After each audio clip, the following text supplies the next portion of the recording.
Greetings everybody and welcome back to Refugee to Industrial Regent. Last episode I finished off the Stone Hamlet stage and moved into the Iron Village stage. That means it is time to upgrade the tools. Now I did craft iron picks and iron shovels. I also crafted an iron axe off camera. But I have further tool upgrades in mind for this stage.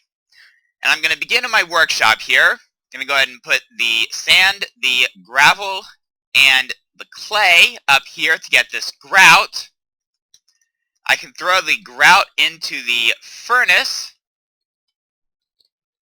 Let me get the coal in this one.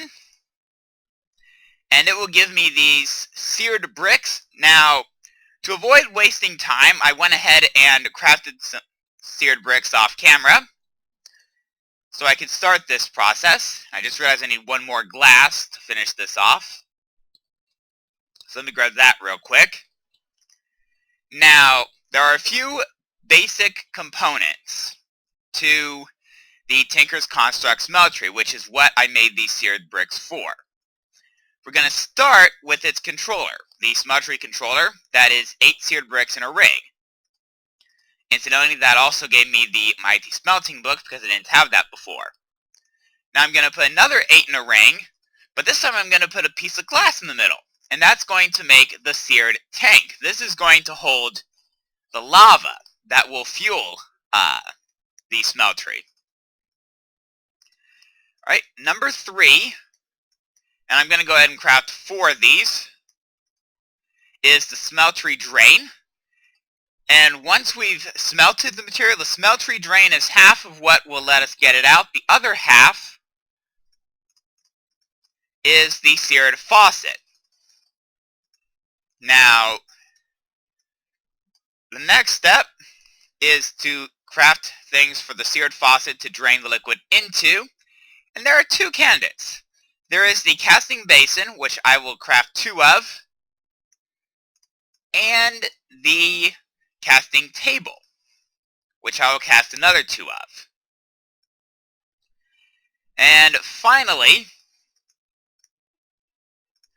I'm going to go ahead and give myself some windows. This is optional, but it will allow me to see into the smeltery.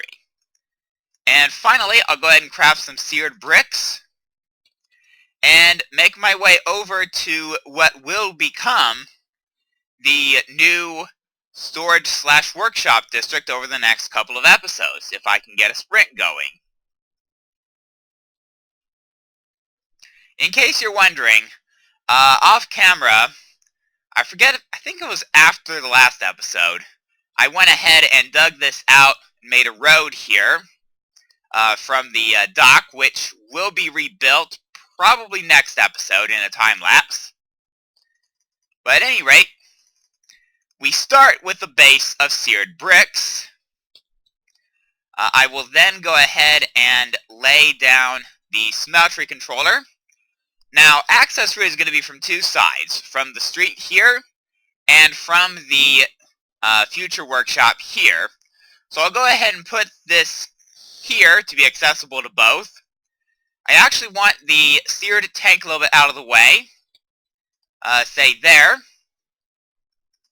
I'm going to need more of these seared bricks. Now I'm going to go ahead and lay this ring out completely. Et voila! I have a smeltery, albeit not a very useful smeltery. So, I'm going to go ahead and build up the second layer. And each side is going to get 1 casting table and 1 casting basin. Go ahead and install the seared faucets on the smeltery drains. Now I just realized I made a little bit of a mistake with this, but it's easy enough to fix. So I'll go ahead and lay down the seared windows, like so, just on the 2 sides that people will actually use. Alright. Now that is 2 tiers, which will allow me to handle 18 input slots. I don't think I quite have enough seared bricks. No, I do not have quite enough seared bricks to make this 3 high. So 2 high will have to do for the moment. It will be enough. Now, there are 2 more things I need to do before I can really use that. The first involves a trip back to my workshop. And we're going to go here to the stencil table. Actually, before we do that, I'm going to go ahead and turn this oak wood into blank patterns. Then I can put the blank patterns in the stencil table. Now I'll check what I have now. I have a tool rod, the axe head, the pan, the pickaxe head, and the tool binding.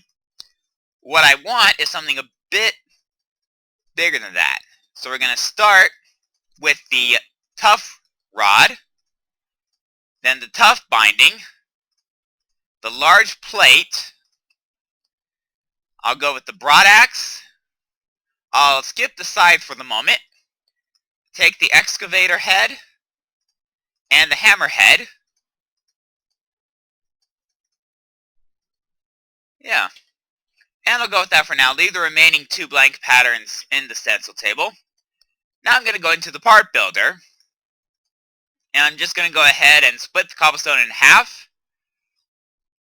I really only need 1 of each of these. So I'm going to start with the tough tool rod.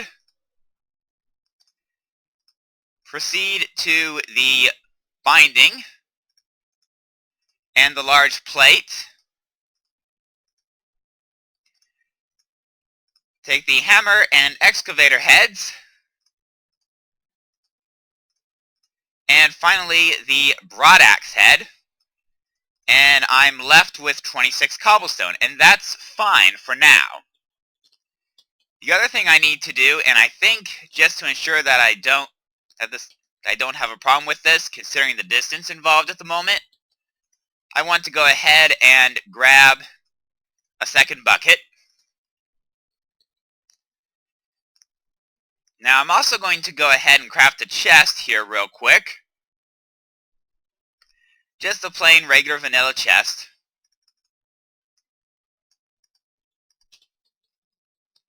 Alright. My way away from the workshop for the moment. Make my way over to the new workshop area. And I'm probably going to be changing up that tree farm this stage as well, if not eliminating it altogether. So let's go ahead and put the chest down. I'll put it down here for the moment. And I'm going to go ahead and throw all of that in there. And I'll actually throw the copy of Mighty Smelting in there as well. Now, I need to, well, first off, sleep through the night. I'll make a trip to Heliopolis, because I know I can get what I need there. And I shall return once I'm in Heliopolis. Alright, I am back in the Heliopolis mine. You can see the chambers I've dug out, as well as the stone walls I kept up to provide support for this structure. Down here is actually a really good supply of lava. In fact, when I start to automatically obtain lava, this is probably where I'm going to start, even before I get to the nether. Because it is a pretty good source of lava. Even if that lava is split among a number of pools. So, now to take the ship back to Byzantium. And in case you're wondering, it will be quite a long while before Byzantium and Heliopolis are connected by road, simply because there's not really a great land route between the two. Actually, let me check something real quick.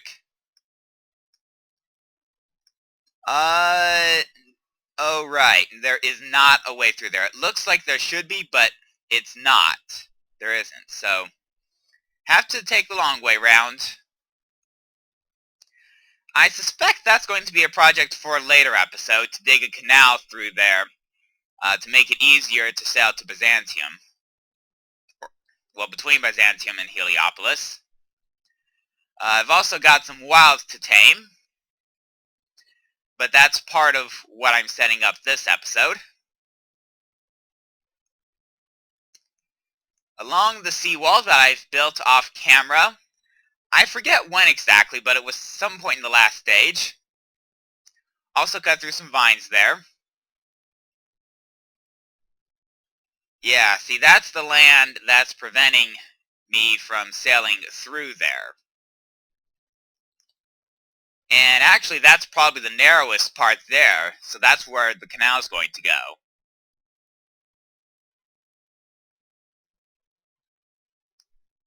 One more turn. Actually,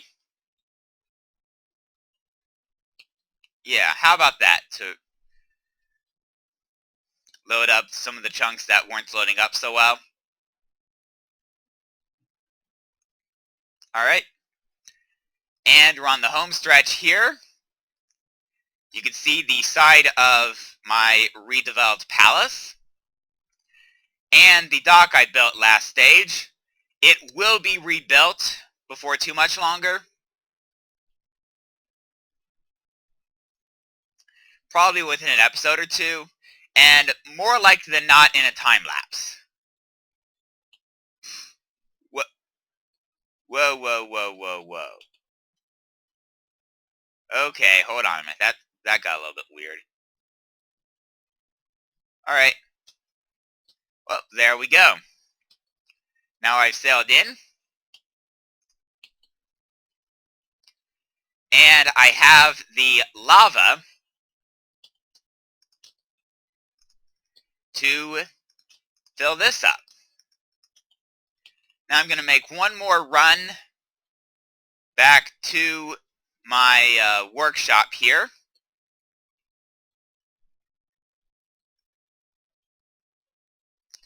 Not a short run.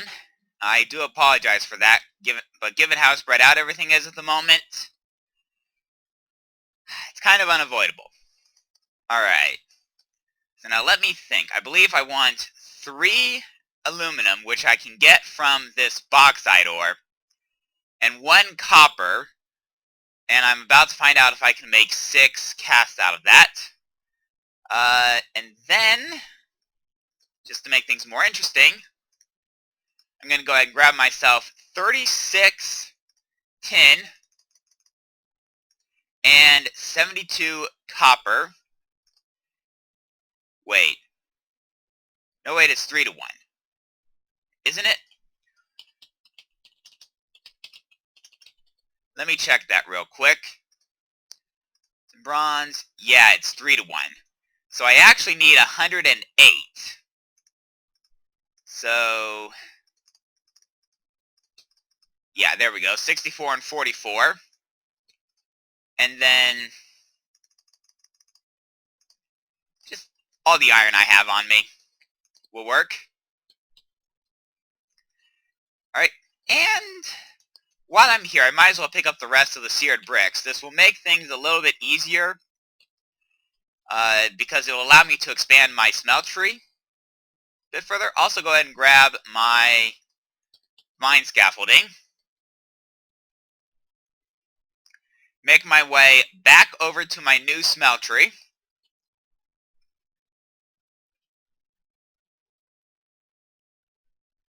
And yes, I acknowledge this is a bit of a shortcut. I'll probably make it official at some point this stage. Obviously at the expense of the tree farm. Alright. Let's go through this here. I need 1, 2, 3, 4, 5, 6, 7, 8, 9, 10, 11. So let's go ahead and craft myself 11 seared bricks. Et voila! And now I can hold 36 ores or ingots or whatever in the smeltery. Alright. This ought to be good. I'm also going to go ahead and grab these stone parts out of here. Keep an eye on this. I don't honestly know how long it's going to take for this to actually smelt down. It shouldn't be too terribly long, but it will be some time. Alright, the aluminum has smelted down. Now I'm just waiting on the copper.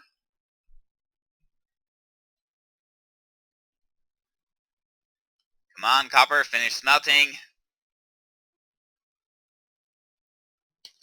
While I'm waiting for the copper, I might as well just go ahead and populate my casting tables. There we go. Now I'm going to go ahead and drain partially into each of these casting tables. And that gives me my first two casts. The tough binding and tough rod casting. So now I'm going to go ahead and place down my next two. The heavy plate and the excavator head. There we go. Now I can put the broad axe head in there.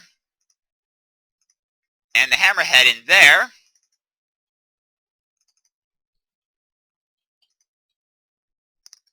Alright, and that's not too bad, but now that I think about it, there is one more thing I should probably cast. I forgot to bring it with me. So it's going to be another run to the old...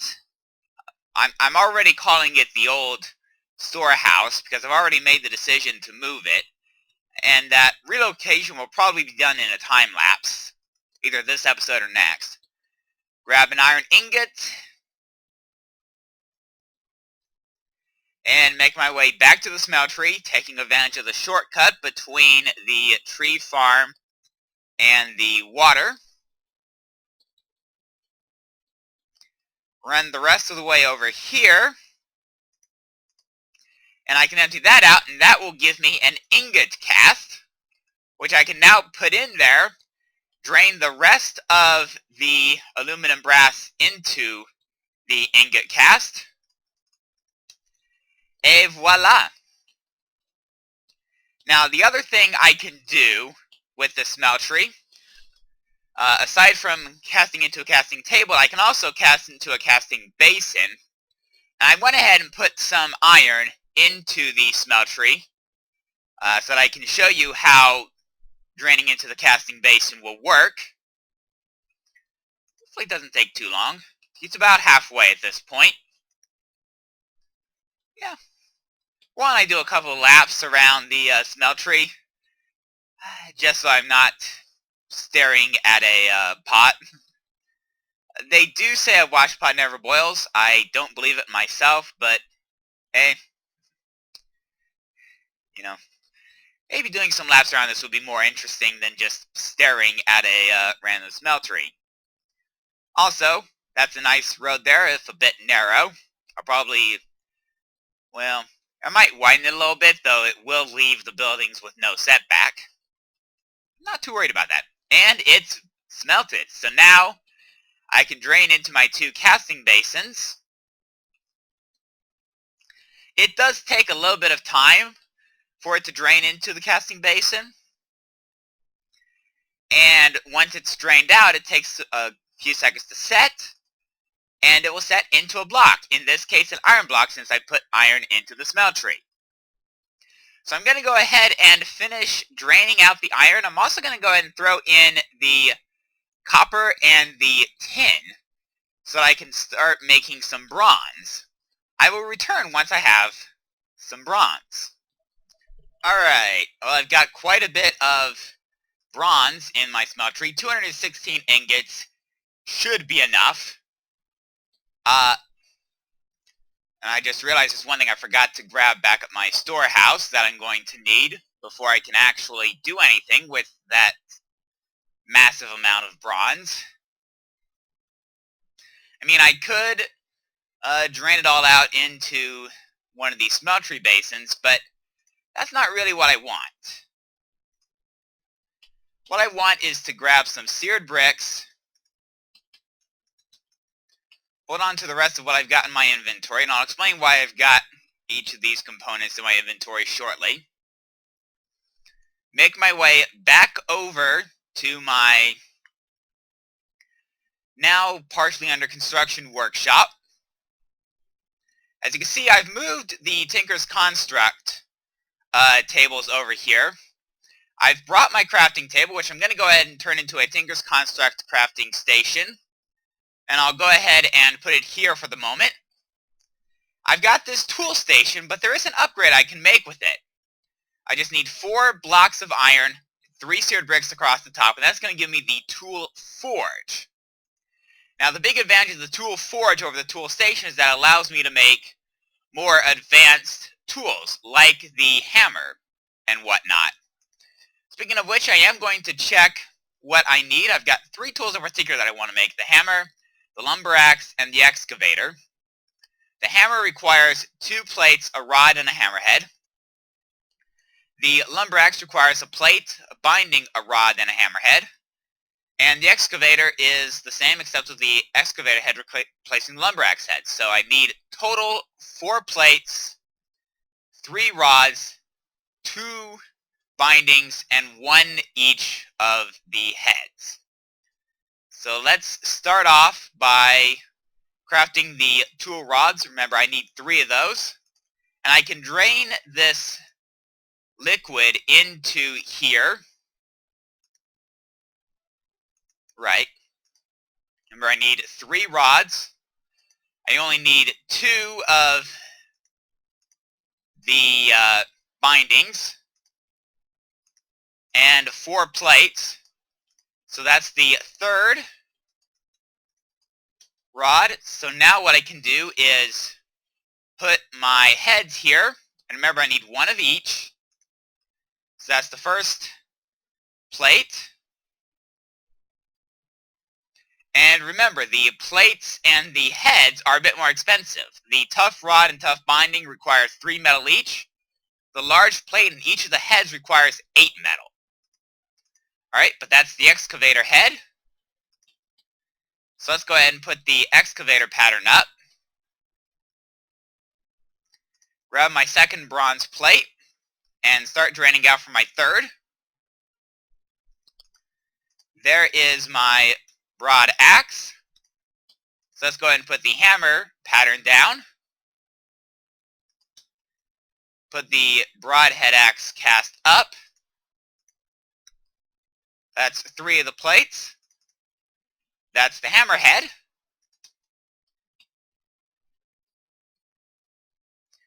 And there's plate number 4.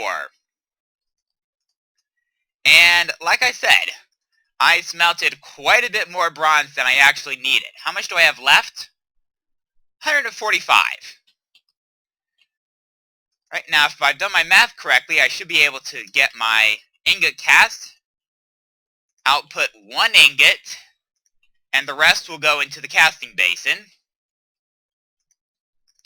And I'll be taking care of that a bit here and there, but for now, the emphasis is going to be on actually crafting the tools. We'll start with the hammer.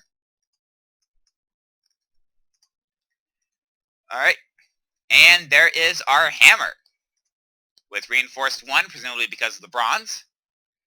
Alright, the axe head, the plate, the rod, and the binding gives me the lumber axe, and replacing the broad axe head with the excavator head will give me the excavator.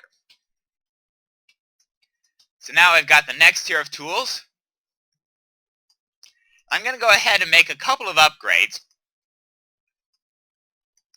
And I can go ahead and start with this moss here from the mossy cobblestone. There we go, 6 moss. Now I can go ahead and throw each of my tools in here and give it 2 moss. I can only give each tool 2 levels of moss.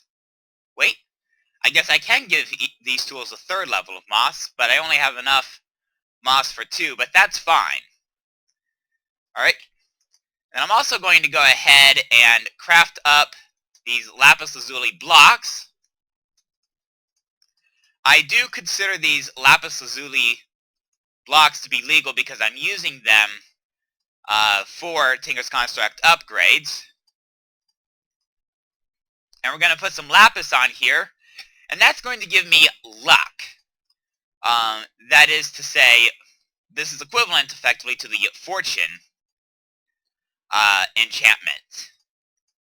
I'm going to put as much of it as I have lapis lazuli. As you can see, it's already up to level 1 of the fortune enchantment, which is nice.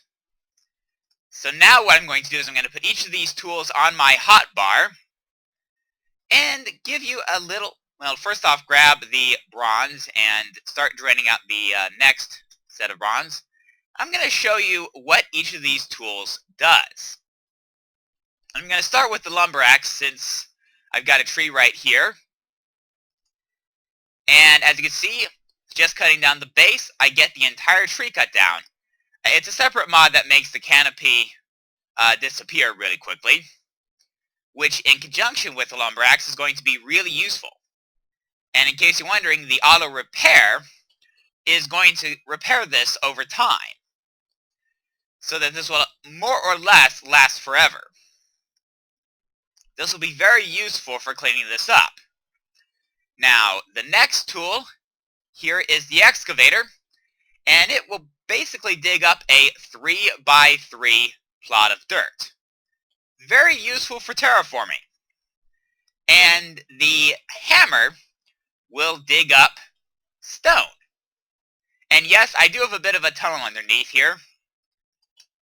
That will allow me to get into, well, into a small mining area that is now covered by my smeltery. But yeah, that's my advanced Tinker's Construct tools. I may make some more basic Tinker's Construct tools if I feel the urge to do so, but I don't particularly feel the urge to do so. I think the iron pick and iron shovel will work, at least for the time being. And with that, I think I've hit a pretty good wrapping up point. So I will see you next time, everybody.